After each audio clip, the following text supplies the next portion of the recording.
दोस्तों, हमारे देश की आज़ादी के लगभग 75 साल हो चुके हैं और इन 75 सालों में मुल्क में बहुत सारी कॉम्प्लेक्सिटीज़ आई, specially on the ground of caste violence. क्या दोस्तों, in different parts of the country अक्सर हम लोग कास्ट वायलेंस को विटनेस किया करते हैं, पर ये किस लिए? इस बारे में हम लोग आज चर्चा करेंगे। कहने को तो हम लोगों ने अंग्रेज़ों से आज़ादी हासिल कर ली, जो foreign powers once upon a time हमारे हिंदुस्तान में हुआ करती थी, उनसे हमने आज़ादी हासिल कर ली। और कहने को तो हम लोग पूरी दुनिया की सबसे बड़ी डेमोक्रेटिक कंट्री है, दुनिया की सबसे बड़ी डेमोक्रेसी का पार्ट है, लेकिन बावजूद इसके क्या हमारा इंडिया, हमारा प्यारा भारत वेलफेयर स्टेट कहला सकता है? ये विज़न था हमारे बहुत सारे फ्रीडम फाइटर्स का कि हिंदुस्तान एक सेक्युलर स्टेट हो, एक वेलफेयर स्टेट हो, तो एक लिबरलिज्म हो यहाँ पे। लेकिन क्या वाकई ये इक्वली ट्रीटमेंट, ये क्या एक कैरेक्टरिस्टिक फीचर है हमारे हिंदुस्तान का? या फिर यूं कह लो कि आज जो देश में अलग अलग कोने में जो अलग अलग टाइप के जेनोसाइड या मैसेकर हुआ करते हैं, वायलेंस हुआ करती है, इसके पीछे क्या रीजंस हो सकता है? तो कोर मेरे हिसाब से जो एक कोर फैक्टर है वो होता है समाज में हम लोग जिस कम्युनिटी से बिलोंग करते हैं, उस कम्युनिटी को लेकर हम लोग बहुत ज़्यादा एक्सट्रीम हो चुके हैं। कहीं ना कहीं अक्सर हम लोग लोगों को डिस्क्रिमिनेट करते हैं, हमारे प्रेजुडिस माइंड को लेकर कहीं ना कहीं लोगों के बारे में, दूसरी कम्युनिटीज़ के बारे में, दूसरे रिलीजन के बारे में, दूसरे लैंग्वेज बोलने वाले लोगों के बारे में हमारे थॉट्स जो है वो कहीं ना कहीं बहुत ज़्यादा एक्सट्रीम है, राइट? तो ऐसी ही चीज़ों को लेकर अक्सर हम लोग सुपीरियोरिटी वर्सेस इंफीरियोरिटी फैक्टर्स को फोस्टर भी किया करते हैं हमारे सोसाइटी में। पर ये किस हद तक सही है दोस्तों? बिल्कुल भी नहीं। इस बात को बिल्कुल भी हम लोग जस्टिफाई नहीं कर सकते हैं, राइट? लेकिन समाज का एक बड़ा तबका कहीं ना कहीं इस बात को पेशेवर तरीके से लेता है और उनका मानना है कि वाकई ही कुछ ऐसे कम्युनिटीज़ हैं जिनकी सर्टेन ड्यूटीज़ एंड रोल्स ही होने ही चाहिए, और वो समझते हैं कि जो खास करके जो निचली जाति के लोग हैं वो उनको सर्व करने के लिए आए हैं इस सोसाइटी में, राइट? तो ये कहीं ना कहीं उन सोसाइटीज को जो लोवेस्ट रंग में कहीं ना कहीं आते हैं उनको अक्सर एक्सप्लॉइट किया जाता है, उनको सप्रेस किया जाता है, उनको ऑप्रेस किया जाता है कहीं ना कहीं। पर्टिकुलरली अगर बात करें इस चर्चे को लेकर तो दलित कहीं ना कहीं सबसे ज्यादा most suppressive and oppressive communities में से एक है दोस्तों। तो आज हम लोग चर्चा करेंगे, जो हमारा विषय होगा कास्ट वायलेंस को लेकर। तो इस पर्टिकुलर वीडियो में हम लोग जानने की कोशिश करेंगे that why does caste system exist in India, और पर्टिकुलरली ये कास्ट सिस्टम एक प्रोफेशन है, एक लाइफस्टाइल है, या फिर एक डिस्क्रिमिनेशन का हिस्सा है, एक इविल है।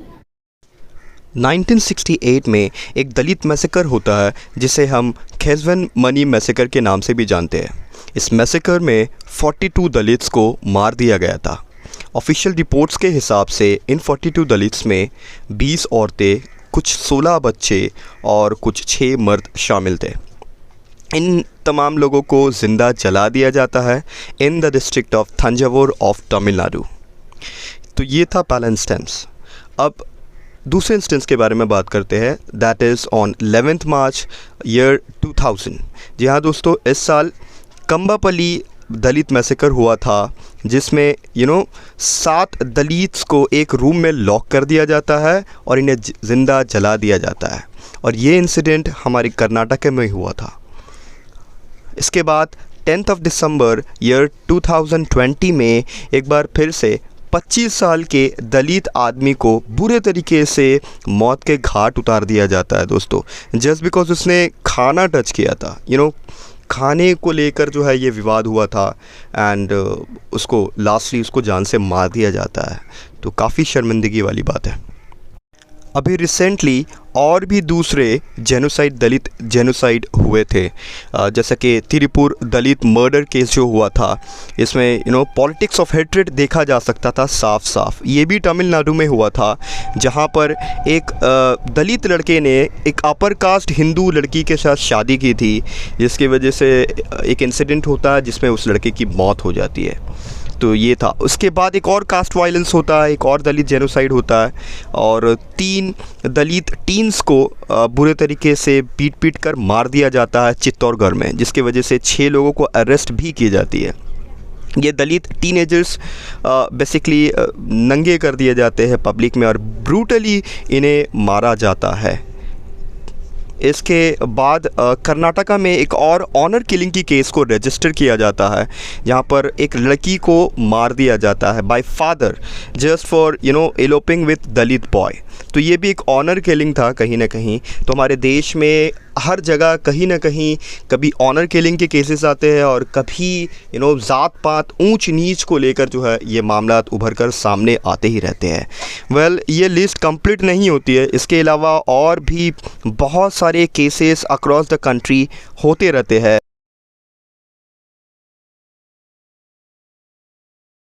सो कास्ट वायलेंस पर बेसिकली एक ग्लिम्स अगर देखना चाहेंगे दोस्तों, तो across different parts of the country, चाहे वो यूपी हो, महाराष्ट्र हो, जहाँ पर बहुत सारी केसेस को रजिस्टर किया जाता है, खास करके ऑनर किलिंग के बारे में, या फिर यूं कह लो कि किसी दलित लड़के ने किसी दलित लड़की से शादी कर ली, जिसकी वजह से बाद में एक कन्फ्लिक्ट हुआ जिसमें उस लड़के को मार दिया गया, फिर किसी लड़की को मार दिया गया। और अक्सर आपने देखा होगा कि बहुत सारी मूवीज आपने देखी होंगी, पर्टिकुलरली नवाजुद्दीन सिद्दीकी की एक मूवी आई थी माउंटेन मैन द माझी, राइट, उसमें भी दिखाया जाता है कि किस तरीके से सप्रेस किया जाता है। वो चूंकि माझी कम्युनिटी से बिलोंग करते हैं तो उन्हें सप्रेस किया जाता है इस बात को लेकर कि वो निचले जाति के हैं, राइट। तो कहीं ना कहीं उनको लात मारकर और उनके जाने के बाद उस जगह को धोया जाता है और वो पता नहीं कैसी कैसी बातें की जाती है दोस्तों। तो कहीं ना कहीं different parts of the country में बहुत सारे कास्ट वायलेंस जो होते हैं, मैं आपको बता दूं कि अकॉर्डिंग टू ऑफिशियल रिपोर्ट्स कहीं ना कहीं लगभग 40,000 केसेस रजिस्टर हुई है regarding caste violence in different parts of the country.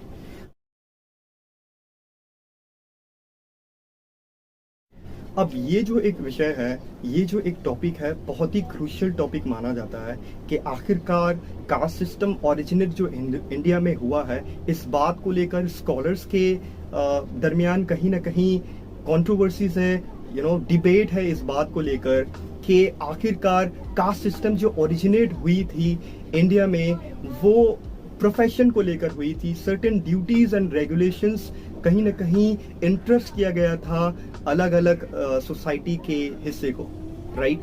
तो इस तस्वीर को देखिए दोस्तों, राइट। तो यहाँ पर आप देखकर आपको समझ आता होगा बेसिकली कि सबसे जो ऊपर वाला हिस्सा है जहाँ पर आप देख पा रहे हैं कि ब्राह्मण्स लिखा हुआ है, उसके बाद फिर क्षत्रियाज आते हैं, एंड देन वैश्याज आते हैं, and then last but not the least, sorry it is least actually, ये शूद्रास, राइट। तो ये कहीं ना कहीं सोसाइटी के 4 डिफरेंट रंग्स हैं, 4 डिफरेंट हिस्से हैं, राइट। जो ब्राह्मण्स हुआ करते हैं बेसिकली ये इनको हम लोग कहते हैं कि ये प्रीस्ट हुआ करते थे एंड एडुकेशन हासिल करने का हक होता था, ये टीचर्स भी हुआ करते थे।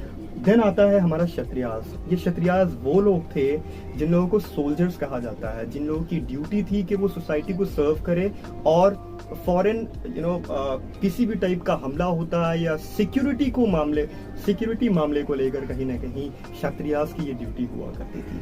देन आता है दोस्तों वैश्यास। ये वैश्यास इंडस्ट्रीज में जो लोग इन्वॉल्व हुआ करते थे, खास करके जो मर्चेंट्स हुआ करते थे, राइट। सर्टेन टाइम में कुछ स्कॉलर्स के नजदीक ये पिजेंट्स भी हुआ करते थे, लेकिन रिसेंट जो रिसर्चेस उभर कर सामने आए हैं उससे ये बात रिवील होती है कि शूद्रास एक्चुअली मैनुअल लेबरर्स होते थे, जो मजदूर तबका हुआ करता है, और खास करके पिजेंट्स जो हुआ करते थे, किसान तबका। तो ये था सोसाइटी का डिफरेंट रंग्स, कास्ट हायरार्की, राइट। और इस सिस्टम को दोस्तों हम लोग कहते हैं वर्ना सिस्टम। जी हाँ दोस्तों, VARNA। अब ये वर्ना सिस्टम क्या है, बेसिकली मैं आप लोगों को क्लियरली बता दूं कि varna system actually according to 10th mandalam of the Rigveda.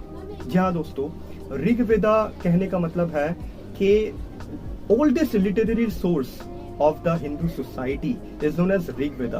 तो इस ऋग्वेदा के 10th मंडलम में एक पुरुषयुक्ता थ्योरी के बारे में बताया गया है। जी हाँ दोस्तों, तो पुरुष यानी भगवान के बारे में जो एक जो ब्रह्मा है, बेसिकली लोगों का जो क्रिएशन हुआ सोसाइटी में, ब्राह्मण्स को बनाया गया है पुरुष के यानी सर से, हेड से बनाया गया है।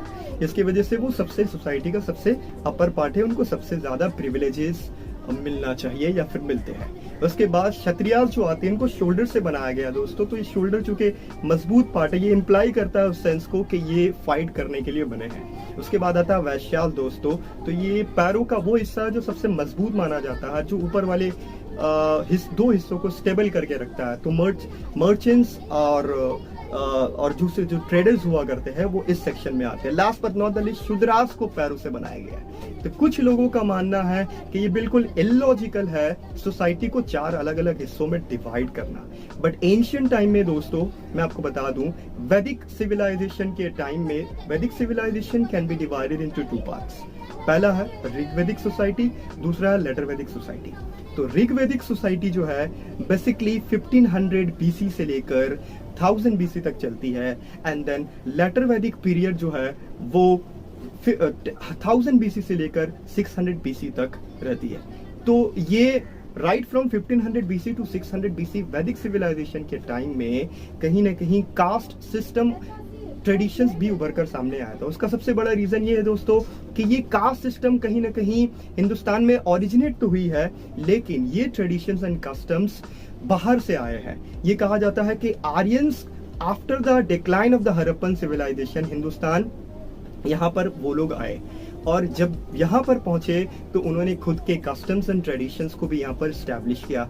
तो इन सोशल कस्टम्स को बाद में मॉडिफिकेशन के जरिए बार बार, ये ऋग्वैदिक के टाइम में बेसिकली एक्सप्लॉइटिव एंड सप्रेसिव नहीं था। उसका नेचर ये नहीं था कि किसी को एक्सप्लॉइट करना एंड सप्रेस करना है। लेकिन लेटर ऑन लेटर वैदिक के टाइम में after the invention of iron बहुत सारी चीजें चेंज हुई, कॉम्प्लेक्सिटीज हुई, और इन कॉम्प्लेक्सिटीज की वजह से लोग प्रिविलेज सोसाइटी का हिस्सा बने रहे। तो इस तरीके से यहाँ पर एक बड़ी कॉम्प्लेक्सिटीज के तौर पर कास्ट सिस्टम उभर कर सामने आती है दोस्तों। तो ये था कास्ट सिस्टम का एक छोटा सा ओरिजिन। मनुस्मृति में बताया गया है कि कास्ट सिस्टम में सबसे ऊपर ब्राह्मण्स है। तो ब्राह्मण्स जो कि पूरी सोसाइटी के प्रोटेक्टर होते हैं, क्योंकि ये एडुकेशन प्रोवाइड करते हैं, ये टीचर्स होते हैं और प्रीस्ट होते हैं। तो इनका जो हिस्सा, जो मुकाम है वो सबसे ज्यादा होगा। तो ये कहीं ना कहीं एक स्टिग्मा है, आज भी एक सोसाइटी में चलता रहता है। और ब्राह्मणिज्म को लेकर कहीं ना कहीं आज भी विवाद छिड़े हुए होते हैं कि ब्राह्मणिज्म सुपीरियोरिटी, और यही रीजन है 6th सेंचुरी बीसी में भी ब्राह्मणिज्म फैक्टर को लेकर राइज ऑफ प्रोटेस्टेंट रिलीजन्स भी हुए थे दोस्तों। तो आज के हमारे इस सोसाइटी में, कंटेम्प्रेरी सोसाइटी में भी भेदभाव देखने को मिलता है। ब्राह्मणिज्म सुपीरियोरिटी या क्षत्रियास की सुपीरियोरिटी या किसी दूसरे कम्युनिटीज की सुपीरियोरिटी, वो अक्सर कब्जा करने की सोचते हैं, सीज करने की सोचते हैं दूसरों का हिस्सा, या फिर यूं कह लो को ऑप्रेस करते हैं सोसाइटी का वो हिस्सा जिन्हें हम दलित कहते हैं। खैर, दलित तो हम नहीं कह सकते इस चीज को, क्योंकि दलित ये जो टर्म है बिल्कुल अप्रोप्रिएट नहीं होगा कहना। और हमारे जो फादर ऑफ नेशन थे महात्मा गांधी, इन्होंने इसको टर्म दिया था कि हरिजन, ये एक्चुअली हम लोग इसको हरिजन कहेंगे। तो हरिजन वाला टर्म जो है गांधी जी ने उसको दिया। मैं आपको यहाँ पर एक और बात बता दूं कि अभी जो मैंने बात बताया आपको वर्ण सिस्टम के बारे में एंड जाति के बारे में, तो आज मैं आपको बता दूं कि अकॉर्डिंग टू H.H. राइजी, ये एक बहुत बड़े एमिनेंट एंथ्रोपोलॉजिस्ट है, एक बहुत बड़े हिस्टोरियन है, जिनके हिसाब से कहीं ना कहीं कास्ट सिस्टम बाद में 3000 जातीज में डिवाइड हुआ था, जो बाद में सब डिवाइड होता है 25,000 अलग अलग सब कास्ट में। यहाँ दोस्तों, तो ये था एक छोटा सा आंकड़ा। और इसके अलावा मैं आपको बता दूं कि जो कास्ट सिस्टम है कहीं ना कहीं हिंदुस्तान में आज भी दुनिया के अलग अलग कोने में नहीं मिलता है, लेकिन हिंदुस्तान में आज भी इस कास्ट सिस्टम को लेकर बहुत सारी पॉलिटिक्स भी होते हैं, जिस पर हम लोग चर्चा करेंगे।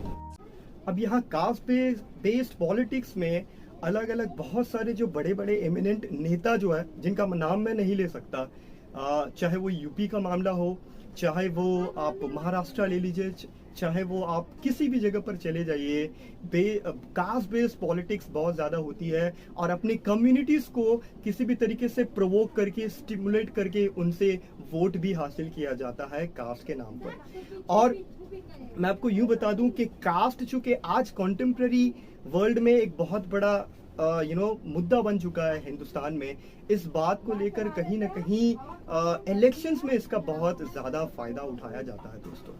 और समाज का एक बहुत बड़ा हिस्सा जो ये चाहते हैं कि कास्ट बिल्कुल भी ना हो, यानी कास्ट का इस सोसाइटी में कोई हिस्सा ही नहीं होना चाहिए। और इस बात पर कुछ लोगों ने तो कास्ट सर्टिफिकेट भी इशू करवा ली है। काफी इंटरेस्टिंग बात है ये। इसके अलावा कास्ट बेस्ड जो रिजर्वेशंस होती है, चाहे वो गवर्नमेंट सेक्टर में हो चाहे वो प्राइवेट सेक्टर में हो, राइट, तो इनको कुछ रिजर्वेशंस मिलते हैं, चाहे वो SC ST OBC A या फिर OBC B, जो डिफरेंट कैटेगरीज होती है उनको रिजर्वेशंस मिला करती है। तो सोसाइटी का एक हिस्सा ये चाहता है कि ऐसे कोई रिजर्वेशन ही ना हो, जबकि पार्लियामेंट की तरफ से हमारी कॉन्स्टिट्यूशन में जो प्रावधान दिए गए हैं SC ST और OBC A OBC B और जो डिफरेंट कैटेगरीज के जो रिजर्वेशंस मिलना चाहिए उसको बिल्कुल जस्टिफिएबल बताते हैं दोस्तों। तो इस बात को भी लेकर पॉलिटिक्स हुआ करती है हमारे समाज में, राइट।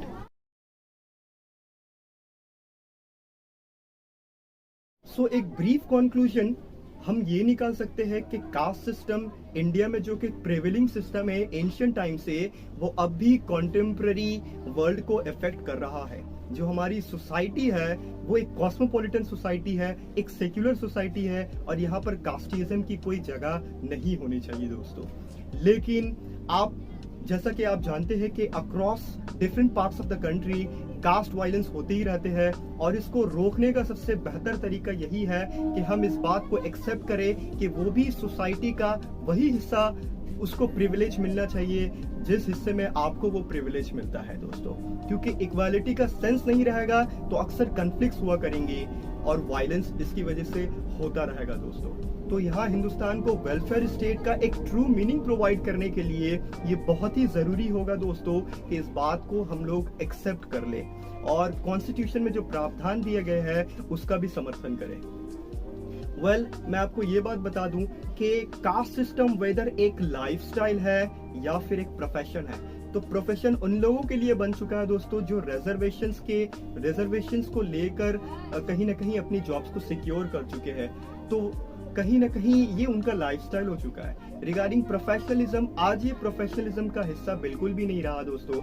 ये वंस अपॉन अ टाइम वर्नास के टाइम में ये प्रोफेशन हुआ करता था, दैट क्षत्रियास को फाइट करना है और ब्राह्मण्स को कहीं ना कहीं एडुकेट करना है सोसाइटी को। तो इस तरीके की चीजें प्रोफेशनलिज्म का जो हिस्सा हुआ करती थी वो once upon a time society का हिस्सा था। लेकिन आज की सोसाइटी में ये एक लाइफस्टाइल बन चुका है। खास करके ये बाइपोलर जो ओपिनियन डिवाइड हो चुकी है सोसाइटी में कि एक सप्रेस करेगा और दूसरा सप्रेस होगा, यानी एक सोसाइटी का वो हिस्सा जिसको ज्यादा प्रिविलेज मिलना चाहिए, एक सोसाइटी का वो हिस्सा है जिन्हें सोसाइटी में कम औहदा दिया जाता है, कम प्रिविलेजेस दिए जाते हैं। तो ये सप्रेशन एंड ऑपरेशन कहीं ना कहीं हमारे जहन की, हमारी आइडियोलॉजी का एक हिस्सा बन चुका है दोस्तों। इस चीज को खत्म करने के लिए हमें ये एक्सेप्ट करना पड़ेगा कि जो समाज में सभी बराबर है, तभी हम लोग एक वेलफेयर स्टेट को क्रिएट कर पाएंगे दोस्तों। और क्यों एग्जिस्ट करता है कास्ट सिस्टम इंडिया में, ये हम सभी जानते हैं, क्योंकि ये अपनी अपनी प्रिविलेजेस का मामला है। हर कम्युनिटी चाहती है उनको ज्यादा प्रिविलेज मिले, लेकिन ज्यादा प्रिविलेज लेने का मतलब ये नहीं होता कि आप दूसरों को एक्सप्लॉइट कर दें। तो आज के इस जमाने में भी अगर हम लोग ऐसा करते हैं तो वाकई ही एक ये ह्यूमैनिज्म का जो सेंस है, ये ह्यूमैनिटी है, वो कहीं ना कहीं एक कोहेसिव रिलेशन नहीं रह सकेगा दो कम्युनिटीज के बीच में जो अलग अलग लैंग्वेजेस बोलने वाले लोग हैं। अक्रॉस द कंट्री अगर एक बिहारी आदमी वो अगर बंगाल जाएगा तो वहां पर भी लैंग्वेज को लेकर प्रॉब्लम्स होती है। एक मराठी आदमी वो नॉर्थ इंडिया जाएगा तो उसको प्रॉब्लम्स होंगी। एक साउथ इंडियन आदमी जो तमिल बोलता है वो दूसरी जगह जाता है तो उसको प्रॉब्लम्स होंगी। ये लैंग्वेज का प्रॉब्लम एक अलग मामला है और कास्टिज्म ये एक अलग मामला है, जिसकी वजह से ये कास्ट, रिलीजन एंड इंसान की लैंग्वेज एक बहुत बड़ा मुद्दा बन रहा है। स्टॉप ऑल दीज थिंग्स, क्योंकि एक अच्छा सोसाइटी क्रिएट करना है तो सबको मिल बांट कर चलना पड़ेगा, तभी हमारा सोसाइटी, हमारा प्यारा भारत आगे बढ़ पाएगा। So thank you so much. अगर वीडियो को पसंद आया, like and subscribe. Thank you so much.